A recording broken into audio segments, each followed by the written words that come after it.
Purdue fans. This is Johnny DeCamp bringing you play-by-play the rousing... Hi, everybody, along with Ron Kramer, this is Pete Van Weeren welcoming you to Ross-Ade Stadium. Live from Ross-Ade Stadium in West Lafayette, Indiana. It's a football Saturday in West Lafayette, Indiana, and one of the biggest home games in decades. Boilermakers rush the field.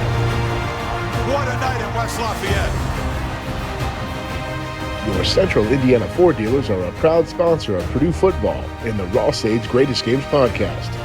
Visit your local Central Indiana Ford dealer today. Welcome to the Ross-Ade's Greatest Game podcast. I'm Corey Palm alongside Tim Newton, and we are celebrating the 100th year of Ross-Ade, the home of the Boilermakers, by counting down some of the greatest games ever played inside that stadium. A few notes before we get started. This list is not comprehensive. There are far more great games in Ross-Ade's history than we have time to recount in this podcast, so we're going to do our best. Hopefully you have some fun along the way. Secondly, this is, we're going to present them chronologically. We're not going to order them. I don't want that task. Tim doesn't either. Everyone's rankings would be a little bit different, so we're just going to stay out of that mess. That said, those notes out of the way, we're going to start. This is our first episode chronologically. We're going all the way back to 1952 for a classic Old Oaken Bucket battle. Tim, the 52 season was an interesting one for the Boilermakers. A little bit of everything. A little bit of everything. And it was a long one ago because I wasn't there. And most of these other games I was able to either see in person or at least was alive for, but this was a little bit before my time. Yeah, the 1952 season was a so-so season for Purdue overall. They wound up coming into the bucket game with a 500 record, 3 wins, 3 losses, and 2 ties. But they were still playing for a chance to at least share, if not win outright, the Big Ten championship. Now, keep in mind, too, in 1952, the Big Ten had 9 teams. Michigan State had not joined. They would not join until 1953. The University of Chicago, which was an original member, dropped out in the 1940s. So you played 6 conference games out of your 9 overall games. And so Purdue came into the bucket game with a chance to at least get a share, if not the outright Big Ten championship. Interestingly enough, among those non-conference games was top-ranked Michigan State, who the Boilermakers lost to in a 14-7 battle with one of the best teams in the country. And also they opened this season against far into the future conference opponent Penn State, a tie out in Happy Valley. So 2 ties on the ledgers is very unique. It is. And the other non-conference game was against Notre Dame, which is something that our guest today, Dale Samuels, had a long legacy against the Irish, including a huge upset 2 years earlier in 1950. And we will talk to him about that and a wide range of things, including this 52 season. The month of November was pretty terrible for the Boilermakers. They lost that aforementioned game to Michigan State. They tied Minnesota, which didn't knock the Boilermakers out of the top 10, but certainly sent them reeling. And then lost at Michigan, as it would turn out, their only conference loss of the season at Michigan. But really, when you go 3 weeks without a win in the month of November, you don't think you're going to be playing for a title. They still were. Now, we should also point out, if you look at those 3 games, Michigan State was ranked number 1 at the time. Michigan was ranked 20th. So you had 2 top 20 teams in that 3-game span. So it was a tough stretch coming down to the wire. But you came in against an Indiana team that had struggled. Had only won a couple of games all season long. That's right. The Hoosiers 2-6 on the year, and actually had a worse month of November. They hadn't won in 5 weeks. Had the Hoosiers, so they were coming in with really just pride in the bucket to play for, which is plenty. It sure is. Whether it was 1952 or 2023, the bucket means a lot. Let's get to the game. The Boilermakers jump out to a 14-0 lead, thanks to a rushing touchdown from Max Schmaling and a passing touchdown from Samuels to Rex Brock. IU tied it right before the half, 14-0. It became 14-14. And let me tell you, Tim, the weather that day was miserable. Temperatures in the low 40s, high 30s, rain, muddy, terrible game for 40,000 people in the stands. But it certainly made the white uniforms of the Hoosiers in the first half little bit harder to read as the clock wore. Yeah, the turf management and turf quality was not quite what it is here in the 21st century. So yeah, the field was starting to become a quagmire as the second half began. It was. Indiana had an answer for that, something I'd never seen before when I was reviewing the film. We actually do have some film of this game. They came out, the Hoosiers did in the second half, in their home crimson jerseys. They swapped out their white jerseys at halftime for clean, dry, new uniforms for the second half, and decided to attack the game that way. That should be some sort of a penalty, right? You'd think that wouldn't be allowed. Yeah. For sure. Well, it worked out for them a little bit. They caught the biggest break in the third quarter when Samuels fumbled a snap, and Schmaling dove on the loose ball, but they were in the end zone. It was a safety. Gave up a safety, not a touchdown, though, and that became a little bit more important later in the game. It absolutely did. The Hoosiers pinned him deep with a great punt before that play, and the Boilermakers didn't do anything else the third quarter. 16-14 IU is how this game headed into the fourth, and meanwhile, there was some scoreboard glancing going on in Ross-Ade because, as we said, the Boilermakers were playing for a Big Ten title, but they came in a half a game behind Michigan and Wisconsin. Yeah, Michigan had to lose to Ohio State, which wound up happening. Wisconsin had to either lose or tie against Minnesota on the last day of the season in order for Purdue to have a chance to share the championship, or maybe even win it outright. Early in the fourth quarter, the public address announcer let the stadium know the final from Ohio State. The Buckeyes victorious 27-7 over the Wolverines, and the crowd went nuts. The team fed off of that energy and went on a 66-yard scoring drive. Most of that was on the ground, as was the case a lot of times, certainly in bad weather. But we're talking about the early 50s here. The aerial game had not quite developed to what we would... Not quite the air raid at that point. We've grown accustomed to seeing a lot more offense. Although we will point out Dale Samuels was the first Purdue quarterback to throw for 1,000 yards in a season. So as you look at the cradle of quarterbacks, where did it start? It started with Dale Samuels. Absolutely, and he did just enough that day. Hands off, it is Rex Brock. A 3rd and 3 from the 20, less than 5 minutes left. And again, a field goal from that, especially from that distance in that kind of weather, is pretty iffy. So you're probably going to have to score a touchdown. And there was a big block on the play. Ken Panfill, who was playing right tackle, had the big block downfield to spring Brock into the end zone. And Boilermakers took the 21-16 lead, and they were able to hang on. They were, and it took a goal line stand to hang on. IU throws an absolute desperation pass in the closing seconds that is brought down at the 2-yard line. They run a bit of misdirection. Their leading rusher on the day was the fullback. They decided to not hand him the ball. Thank you. And went with a sweep wide that went for a loss. Crowd stormed the field as the clock ran out, and at the very least, the Boilermakers knew they had clinched the bucket and had kept themselves alive for the Big Ten title. They would find out later that Wisconsin had indeed tied Minnesota 21 apiece, and therefore the Boilermakers, for the first time since 1943, were Big Ten champions. They were Big Ten co-champions because they tied Wisconsin, and again, Purdue and Wisconsin did not play each other in the regular season, so there was a famous tie back after the 1972 season between Michigan and Ohio State when the Big Ten athletic directors voted, and much to the chagrin of the Wolverines, they voted Ohio State into the Rose Bowl. Similar situation here. Purdue and Wisconsin tied for the championship, and the Big Ten athletic directors actually decided who would go to the Rose Bowl. They did. They decided on Sunday. Ballots had to be in by midnight Sunday. It was announced Monday afternoon, and by an unreported tally, it had to be a majority, so we know it was at least 6-4 in favor of the Badgers. Wisconsin got the nod. It was their first Big Ten title. It was their first trip to the Rose Bowl.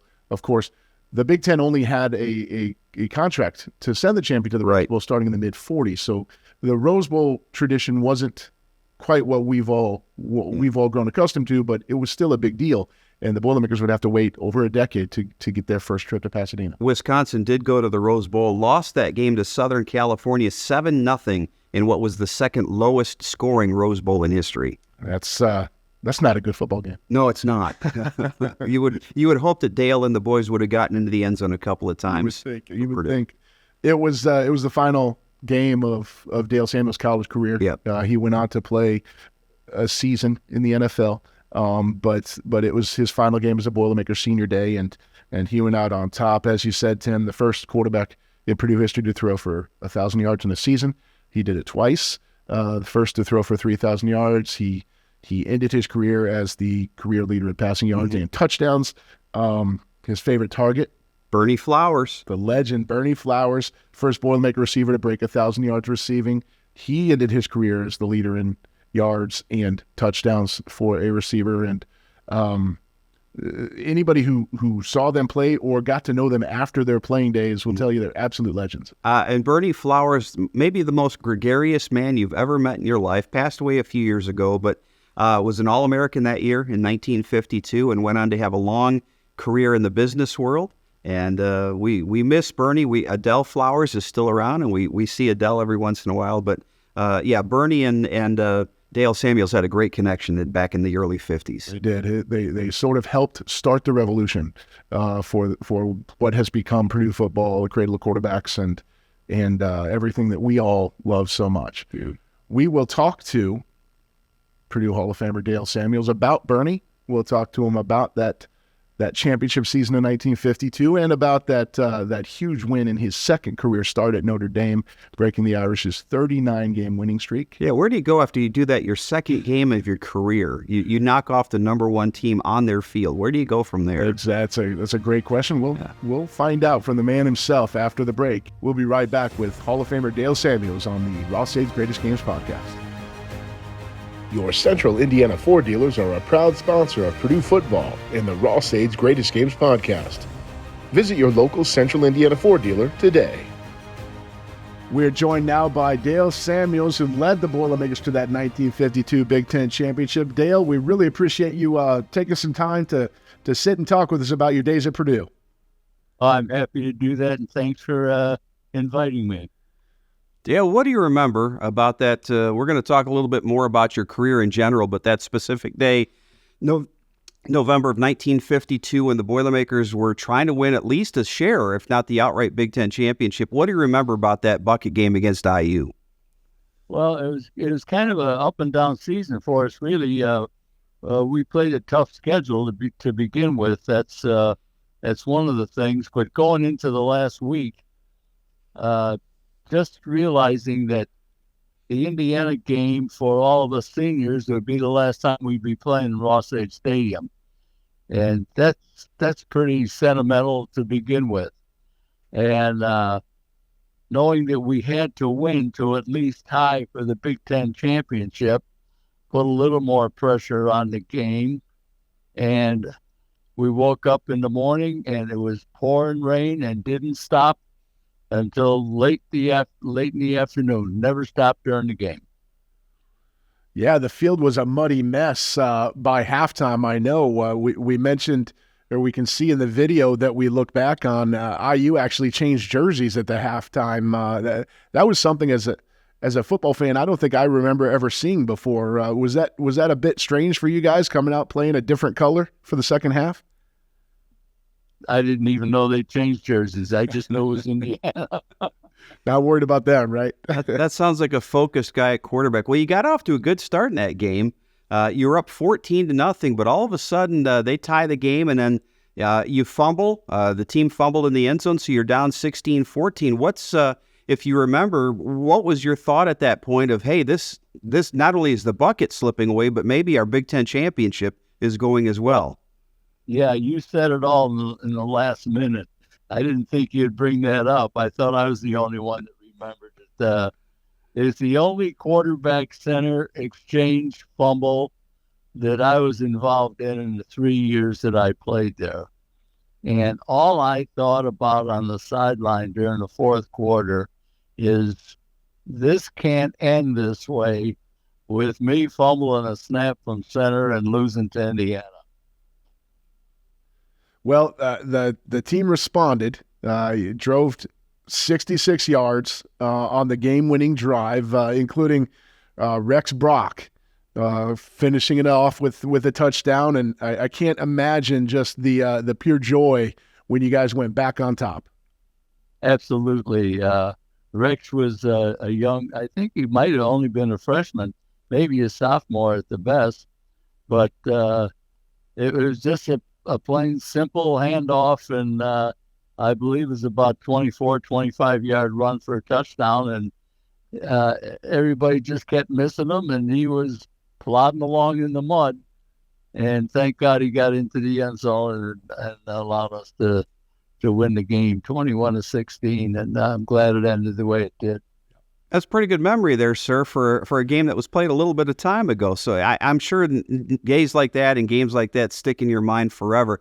So after the game, you find out that Minnesota and Wisconsin played to a tie. So basically, you and Wisconsin are tied for the Big Ten championship. And the next day, the athletic directors are going to take a vote and decide who goes to the Rose Bowl. What was the thought? Did you all think you had a good shot at getting that, or was the thought that Wisconsin was probably going to get the vote? No, we didn't think Wisconsin was a lock to get the vote. Again, I go back to strength of schedule, which they didn't talk about back in those days.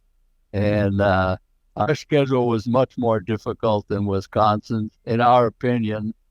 And actually, we were very disappointed when the vote came in from the directors of athletics, and Bernie Flowers, who was the co-captain along with me, and I and a couple of other players went into the football office, which was in Lambert Field at the time, at Lambert Field House, and we petitioned to try to get them to go to the Big Ten and say, let's play a playoff game in Chicago. There was enough time between the end of the season and the Rose Bowl to have a playoff, and let that be the determining factor who should represent the Big Ten. Of course, that didn't fly, and Wisconsin won. They lost, didn't score a point, and I was disappointed to this day. And I would say, Dale, that was back in the days. The Big Ten that season had 9 teams because Michigan State, even though you played them that year, was not a conference member until the following season. So you played everybody in the Big Ten except 2 teams, Northwestern and unfortunately Wisconsin. So you never did get the chance to play the Badgers on the field and settle it there. Yeah, that's right. You mentioned Michigan State. I believe they were number 1 in the nation that year, at least by some polls. And we played them. We played Notre Dame, who was probably ranked, if they weren't number 1 with Michigan State, they were number 2 or 3. And, that's a tough schedule.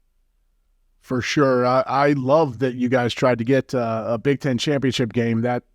That's wonderful. It's unfortunate that it never got off the ground. I think that would have been fantastic.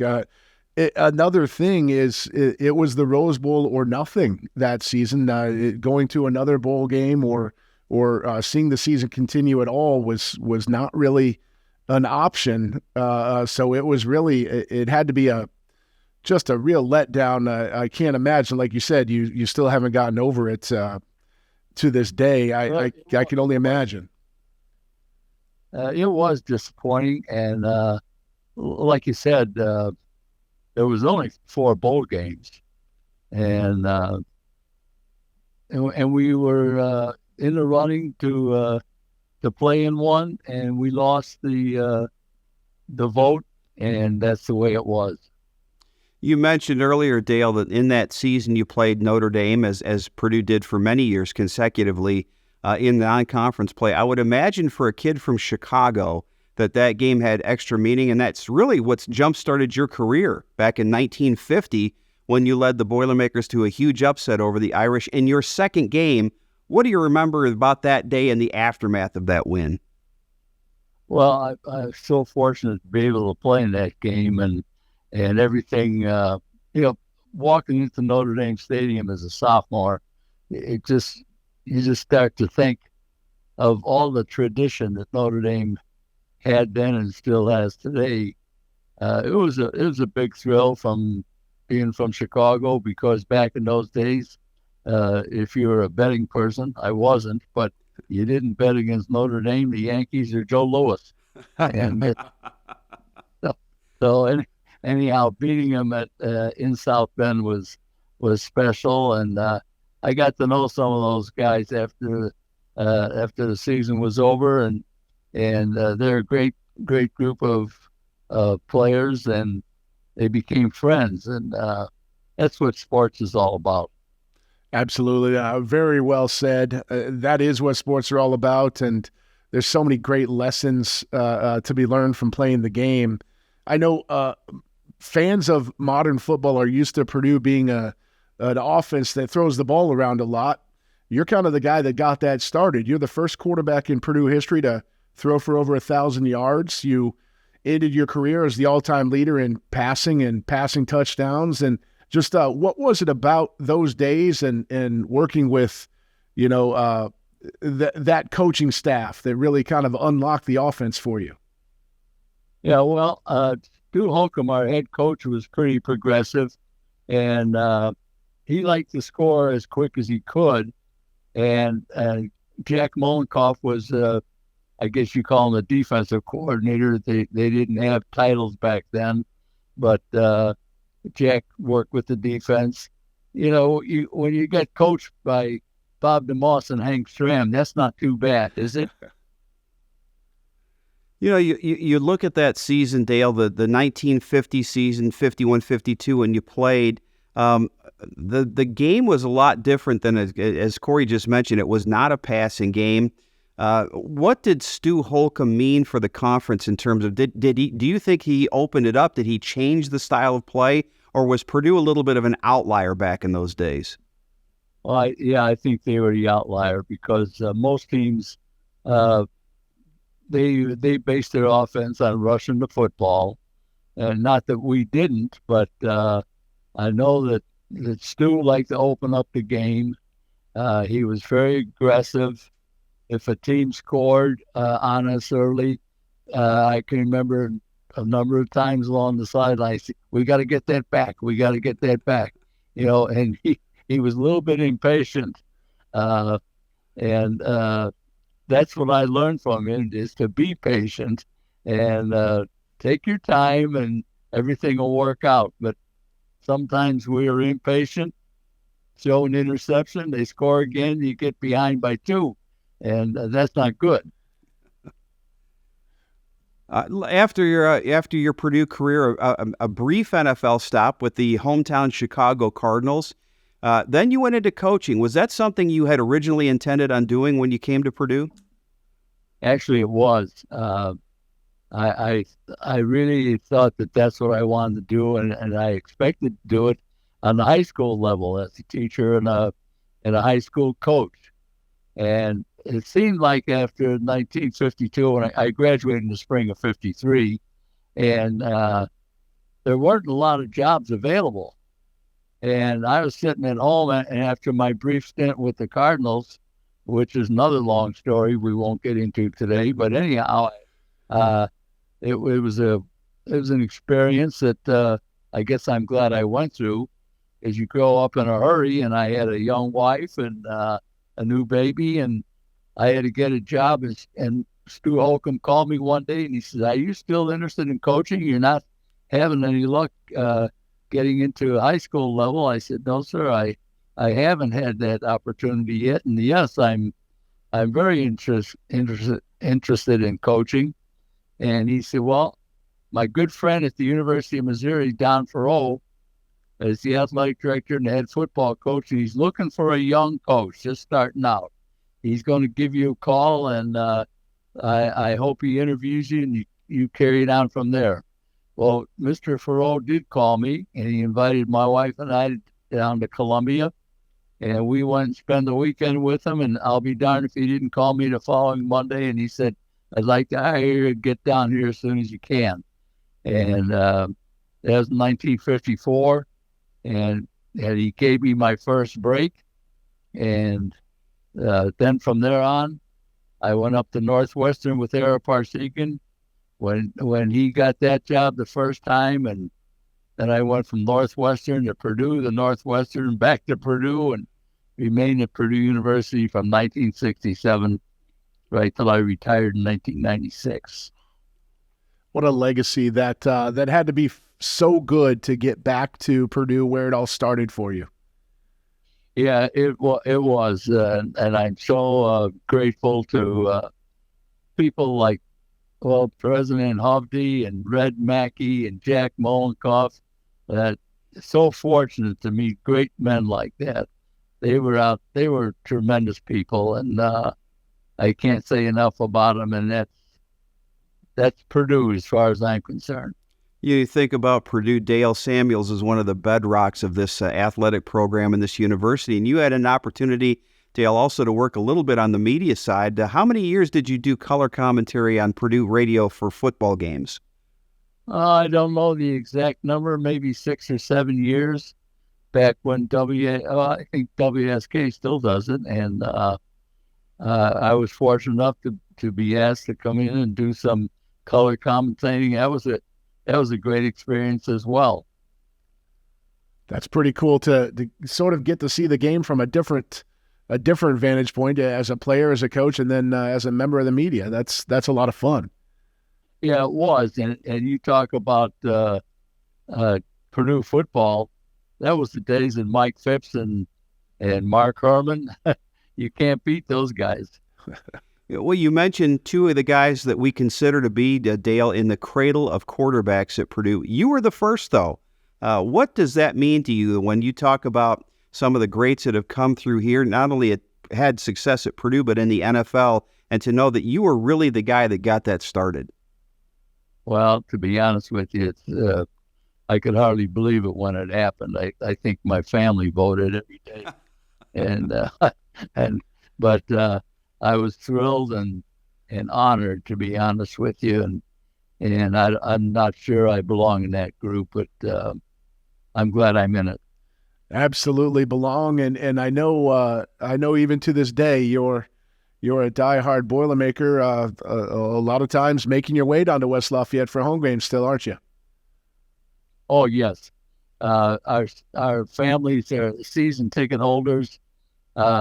My wife and I get down to, if there's 6 games a year, we'll make 4. If there's 7, we'll usually make 5.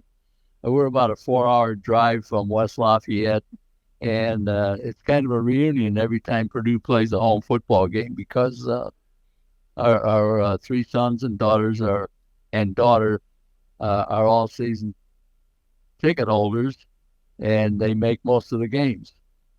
Well, Dale, we're happy to have the opportunity to talk. I have to admit, I'm a little surprised we got you off the golf course today. I understand you still whack the ball around pretty well.